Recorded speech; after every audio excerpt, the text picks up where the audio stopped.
Hi, Frank here. Got some notes for this week, so don't mind while I look down and read my notes. There were, I guess I'll start with the between class grouping with Mrs. Díaz's suggestions. There are some positives that go along with that. Some of those include the fact that teachers can tailor their lessons to a specific skill level, which may make it easier for them to address the unique needs of students within each group. For instance, high achieving students can be given the more advanced tasks to do, and the lower achieving students can be given more individualized attention. Another positive is that the system can potentially prevent higher achieving students from becoming bored or under challenged, and lower performing students from becoming too stressed out about it being overwhelmed and left behind.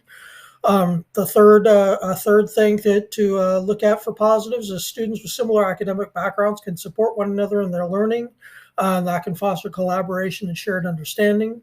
So that's a good thing. Some constraints that go along with the with this include the possibility that students get labeled. So like creating stigma about being in the lower students class and stuff like that.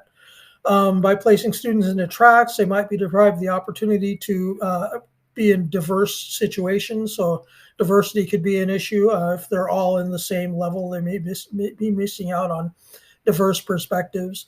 And then if students are placed in a specific track, it may be difficult for them to move between tracks. They may be stuck within a track for the entire time they're in school. So that's another positive constraint that goes along with that.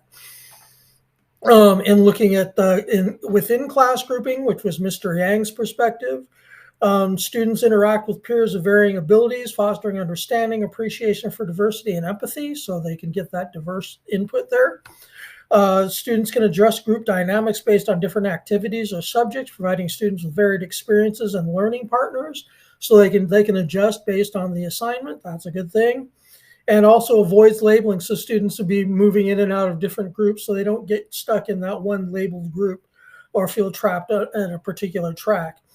Some constraints include teachers must be adept at differentiating instruction to meet the needs of all students, which can be challenging and time consuming.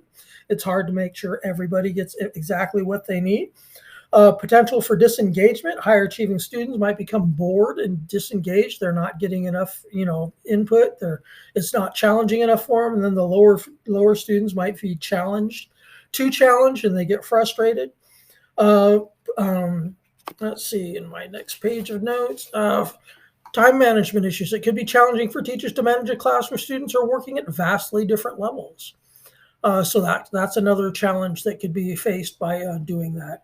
As far as age considerations, younger students, the younger ages, the emphasis is often on social development and foundational skills. Exposure to diverse abilities can help in character building and fostering empathy. The academic gap may also be smaller at this age. For older students, as they grow older, academic differences can become more pronounced, thus differentiated instruction might become more critical. Additionally, peer perception and the fear of labeling might have a more profound impact on older student self-esteem and motivation.